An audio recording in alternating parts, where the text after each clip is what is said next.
Hello mga mates, welcome to my channel.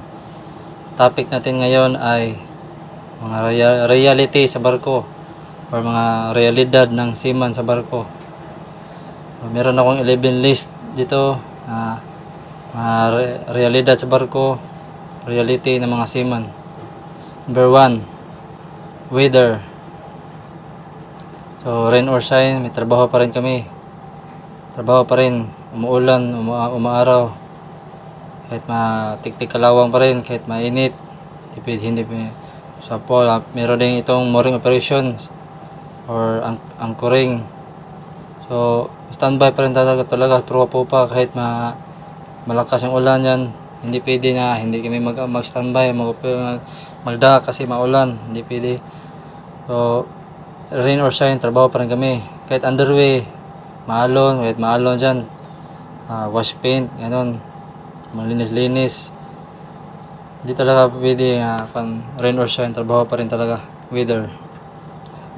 Number 2, occasions. So madaming mamiss yung seaman na okasyon, kagaya ng birthday, fiesta, Christmas, New Year, etc. So madaming mga special na okasyon, hindi kami makapunta, hindi kami makadating kasi mamiss namin talaga kasi hindi basta-basta makababa o makaalis sa barko. Number 3, crew. So walang perfecto na crew sa barko, no? So kung pagalitan ka, normal lang yan. Kung ayaw mo kasama yung tao na yan, mag-resign ka lang o mag-leave. So sa totoo lang, ito isa to sa napaka-challenging na trabaho ng seaman. Hindi ka makapili na makakasama mo on board.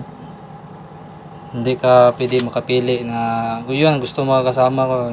Tanging yung HR lang, yung crewing lang makapili na makasama mo on board. Yan. Number 4, sickness or illness. Kahit may sakit ka, trabaho pa rin talaga. Except yung sobrang malala na talaga sakit mo. Pero kung sakit na minor lang, madaladala lang, trabaho pa rin talaga. Yan ang buhay seaman. Number 5, foods. So kung anong ulam ng barko, kainin mo talaga. Hindi ka pwede mapili, walang pili kasi naka-budget lang yan. Tapos yun, pareho kayo lahat ng ulam dyan. Kung anong ulam ng barko, kainin mo talaga yan. Kung may mga allergy ka, mga bawal ka, yun, ikaw magluto sa sarili mo, or kung may kuhan ka dyan, may mga groceries ka dyan, yun. Number 6, overtime. So itong seaman sa barko, walang holiday, no holiday. Tapos minsan meron ding fixed overtime. Tapos minsan linggo or Sunday meron pa ring trabaho. Minsan kahit off duty ka na, retrain ka, even off duty ka na. So iba ang iba ang trabaho sa lupa, sa dagat. Meron kaming mga emergency job like mooring operation, yung ganyan, dami pa dyan, etc. Kulang talaga tulog. Number 7, risky job. So open sea, nasa gitna kami ng dagat kung magbiyahe. So sobrang laki yung mga alon yan. Napakadelikado talaga yan. Kalahati ng katawan nasa dagat na. Minsan may mga pirata din, nakatakot din, may pirata on board, pumapatayan. Mooring operation din, yun, ganun, magkamali ka dyan, patay ka rin talaga dyan. So napaka-risky yung job namin, seaman. Number 8, prisoner life. So kami priso din itong mga seaman sa barko kasi naka-isolate kami, minsan namin makalabas. Para kami nakakulong talaga sa bakal barko. Minsan lang makalabas dahil sa trabaho at sa hectic na schedule. Busy. Tapos yun, meron din mga pantala na stricto. So yung oras na pahinga mo, imbis gala, pahinga mo na lang talaga. Off duty. Prisoner life.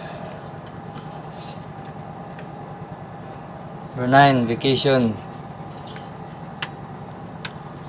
Pera lang ang seaman kung nasa barko. Pero kung may trabaho, on board pa rin. Pero kung nasa lupa na, taas na ang bakasyon, tapos wala pa negosyo, so ubos talaga yung pera. So, yun. Mataas na yung bakasyon na seaman. Yan, medyo paubos talaga ang pera dyan. So, mapera lang seaman kung naka-on board, kung nakasakay pa sa barko. Number 10, medical. So, strict ang medical sa seaman kasi may mga insurance. At saka, mahirap din makasakit sa barko. Hindi ka makatrabaho na maayos. Kasi dati noon, may nangyari na din talaga. Dati na din kasi na noon may seaman na nagsakit-sakitan. Ayun, pinababa ng company, napagastos ng malaki yung company. Masahe, pagkain, etc. Tapos ayun, na trauma ng company. Ayun, stricto na sila sa medical. Last, number 11, all around job. So kami ang mga seaman, madami kaming trabaho. Kasi kami lang talaga nakabantay sa barko. Kami ang fireman, painter, carpenter, garbage collector, doktor, kusinero, janitor, navigator, security guard, makinista, teacher, crane operator, driver, dami, etc. etc. Dami kami mga trabaho sa barko. Halos all around kami. So, yun lang mga realidad sa barko. Realidad ng seaman. Kung may dagdag kayo, please comment, likes, and shares. Thank you.